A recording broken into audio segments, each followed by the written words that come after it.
When you open DaVinci Resolve for the first time, it can be pretty intimidating. But if you're editing simple videos, you really only need to know a handful of tools to get started. In this video, I'll cover the tools and settings I use to edit my videos, and by the end of this, you'll be able to use DaVinci Resolve with your own projects. Hope you found this video helpful. If so, please like and subscribe, and let's get started. When I first start with DaVinci Resolve, a welcome screen pops up, which is then replaced by a window that shows your previous projects to choose from, or you have the option to start a new project. For this video, I'm going to select New Project, and here you can name it. So I'm going to name this Blender Background Video. And then here's my initial DaVinci Resolve screen. For simple videos, I don't use the Media tab or the Cut tab or the Fusion tab. I mainly use the Edit, the Color, Fairlight, and Deliver. So we're going to start with the Edit tab.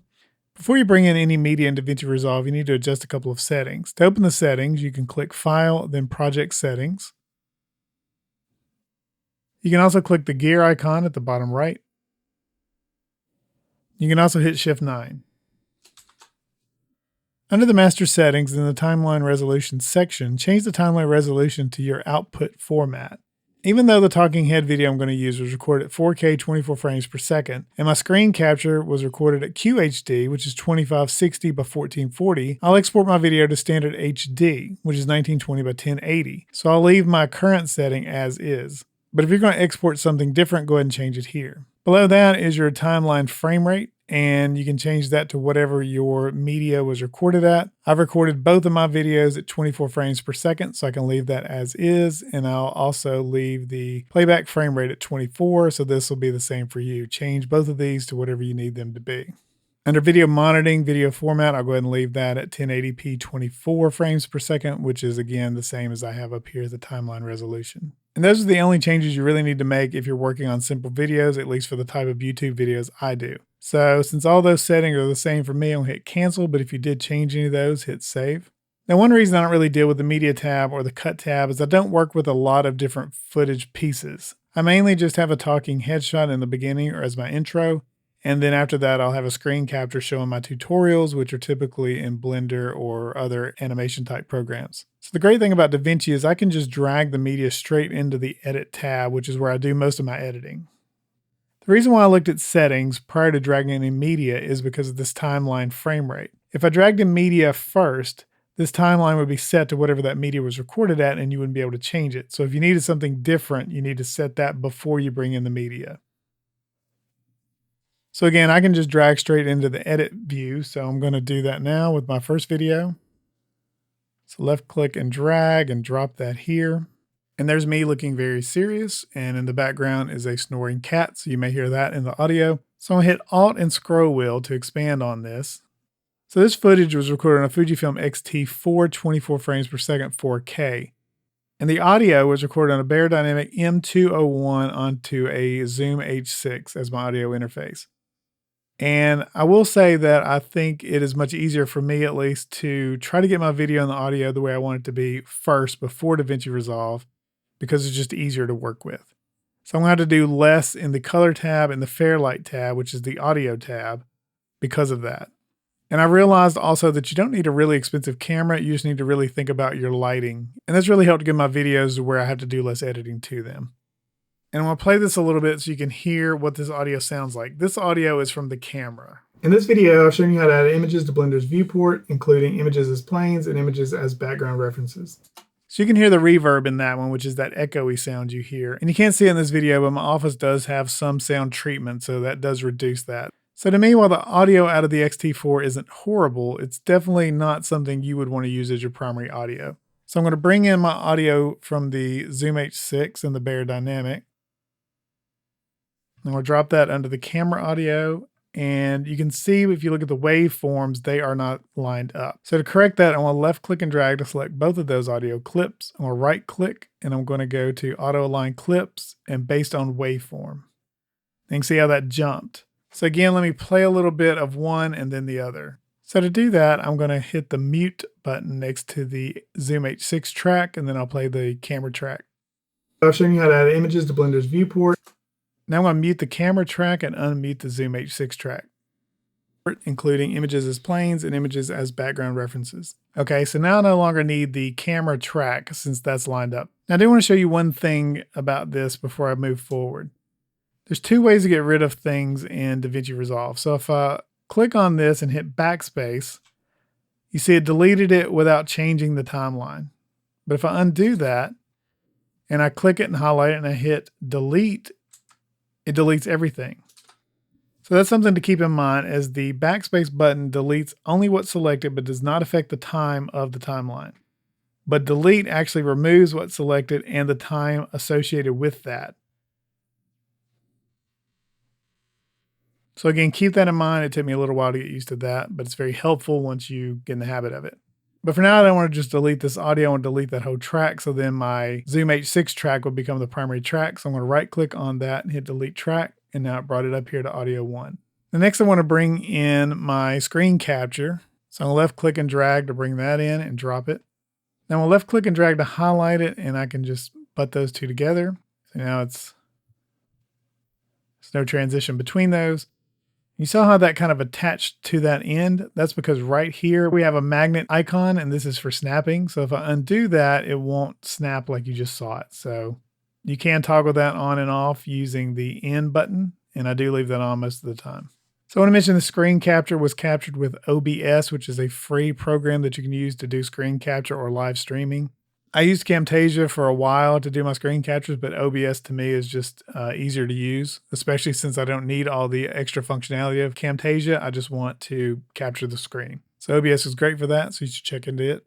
Now I want to go over the main tools I use to edit my videos.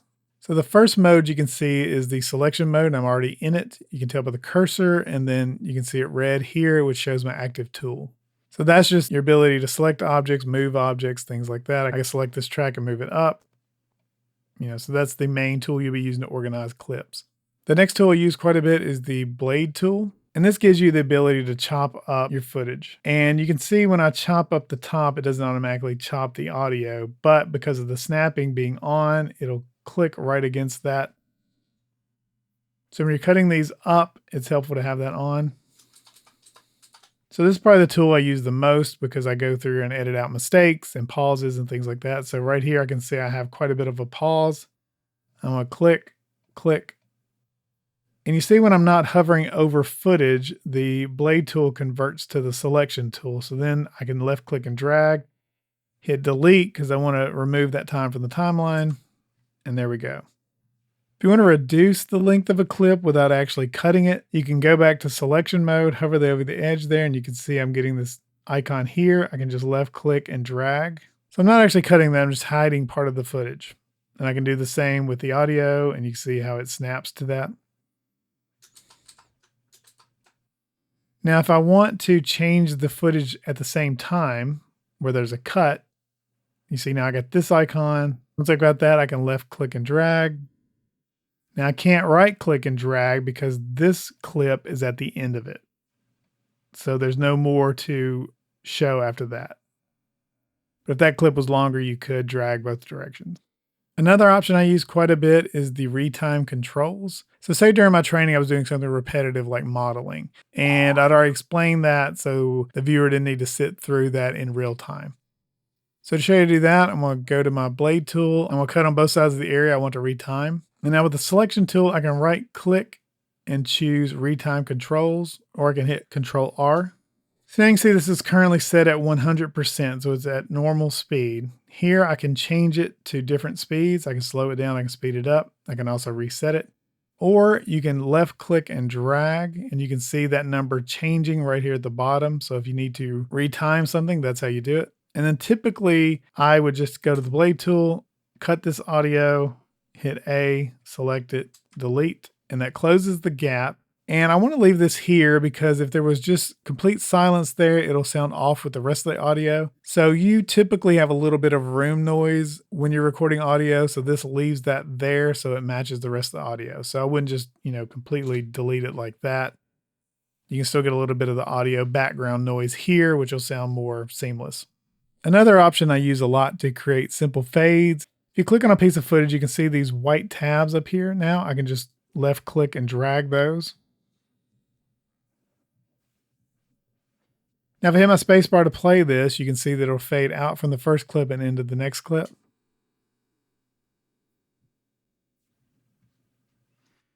So last thing I want to show you is the text. And to use that, I want to go up here and click on the Effects tab here.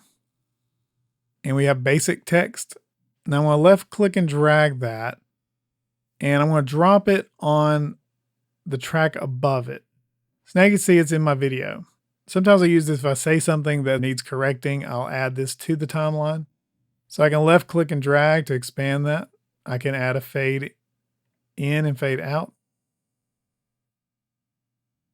To change the text, I want to click on it, and up here at the right is the inspector. You can turn that on and off here if you can't find it. And same thing for the effects. You can toggle that on and off. So in the inspector, I can type in what my text should be. And here beneath that, I can change the fonts, the colors of the fonts, the size, the tracking, all of the text tools you need. There's also plenty of others, backgrounds, drop shadows, things like that. And a lot of this is able to be animated. But for what I typically do, I will put the text in and just have a fade in and fade out. Now, if I click on settings next to the title menu, here's how I can transform that. So if I want to zoom in, change the position, bring that down.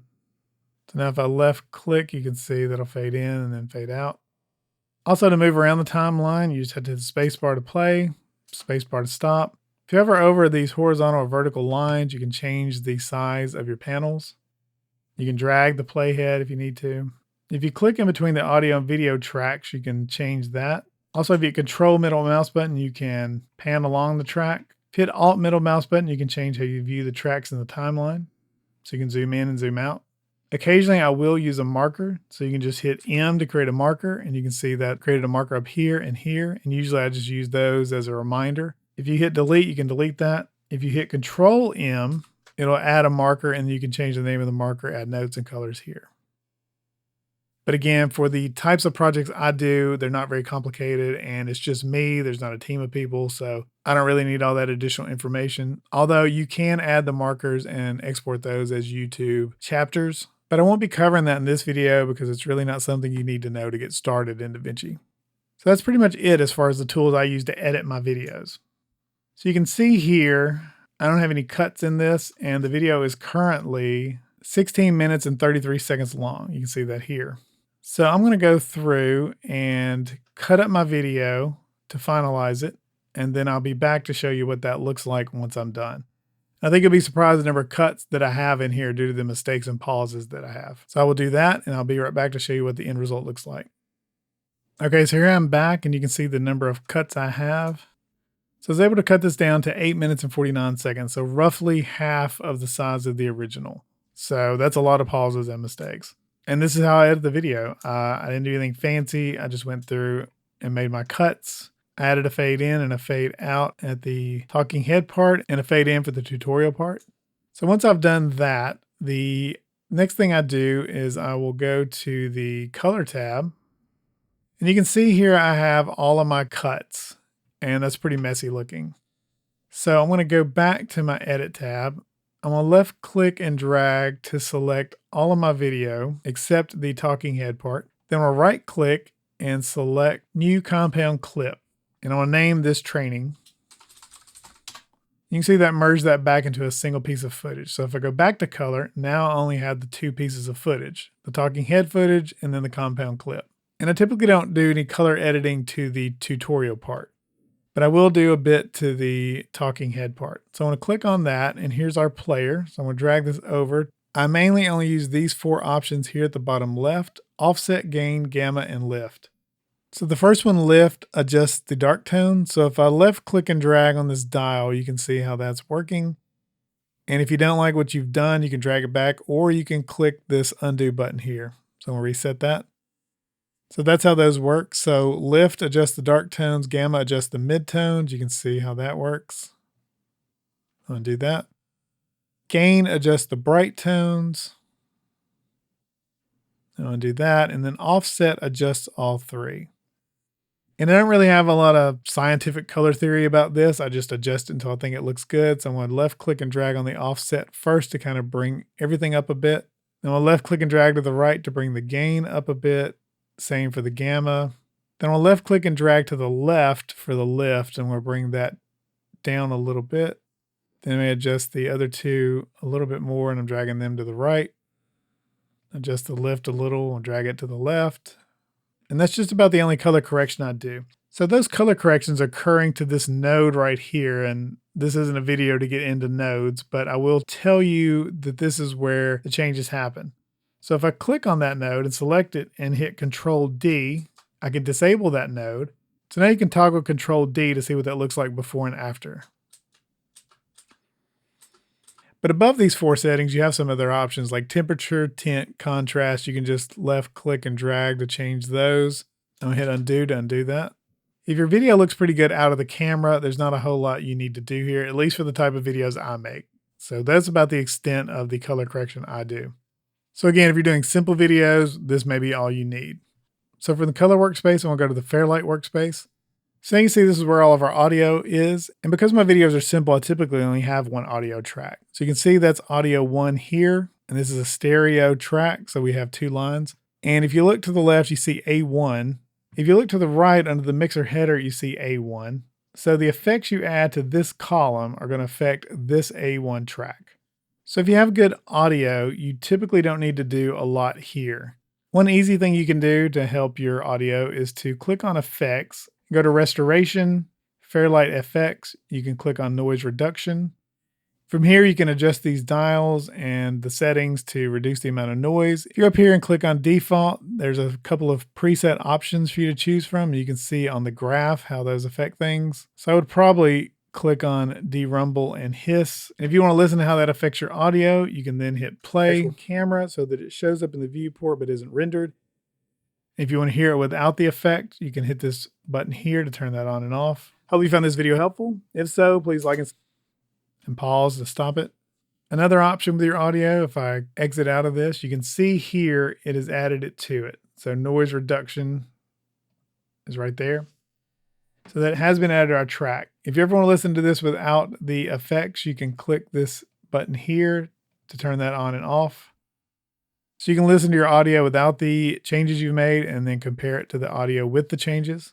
Another thing you could do is click on EQ. So if I double click here, you can see this chart comes up. And a simple thing you can do to reduce noise, if you drag this 2 and bring it down, and you can see as I pull this 2 over, the number's changing here.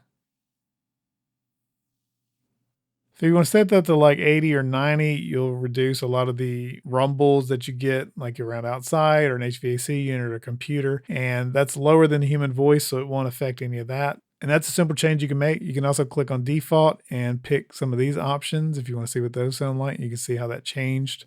So there's the EQ already built into DaVinci Resolve for you to use. So I'm gonna hit play so you can see what that sounds like. But for this, we don't want that. We want to actually add an image. And if I turn those effects off, placed on the camera, it's not actually in the scene anywhere. So I want to show you how that works. If I click on the camera, so you can hear the volume of that's kind of reduced. And normally I would have set that all within the Fairlight tab. However, the new version of DaVinci Resolve lets me fix that when I export my file. So if that's all the changes it's going to make here, I'm going to click Deliver. And for these settings, I'm going to go up here and click Custom Export. Now here I can name my file. So let me say Blender Background Image Training. And if I click Browse, I can set where I want that file to be saved. You can set single or individual clips. I usually leave that at single. Check Export Video. So you can just export audio if you want to, or export video with no audio. So those are options there. The setting I typically use under format is QuickTime. And I'm going to change my codecs to H.265. Now QuickTime provides better video quality than other formats like MP4. And 265 uses a more advanced compression algorithm. So it provides better video quality at the same rate as 264, which used to be the standard. And 265 has a reduced size, so it takes up less space on storage devices. So my resolution is set to 1920 by 1080 HD, which is what I wanted. My frame rate is set to 24 frames per second, which is what I said in the beginning. Under quality, I'll click automatic and choose best from the drop down.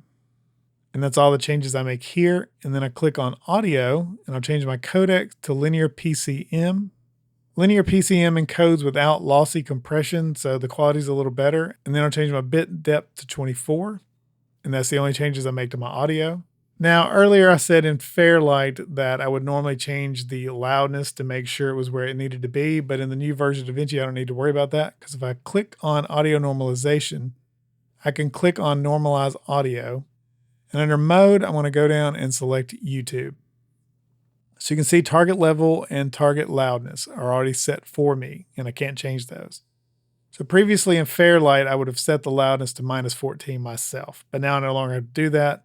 So even though it sounded quiet in Fairlight when I was playing it, now this will raise the levels up to where they need to be for YouTube videos.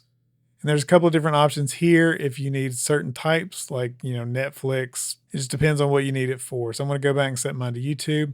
So once I've got all my settings, I hit add to render queue, and you can see my video is queued up here to render, and then all I have to do is render all. And it'll start rendering to the location that I set up here to the top left. And you can watch up here to the top right how much time's remaining and what the progress is. So again, for simple videos, this covers my workflow. It's not complicated. There's a lot of settings in DaVinci Resolve to cover and to learn. But much like Blender, you really only need to know what you need to know to work on the project that you're working on. So if you're new to DaVinci Resolve, I hope this video at least gives you some options to get started in it without being so overwhelmed by all the functionality it offers. So if you found this video helpful, if so, please like and subscribe, and thanks for watching.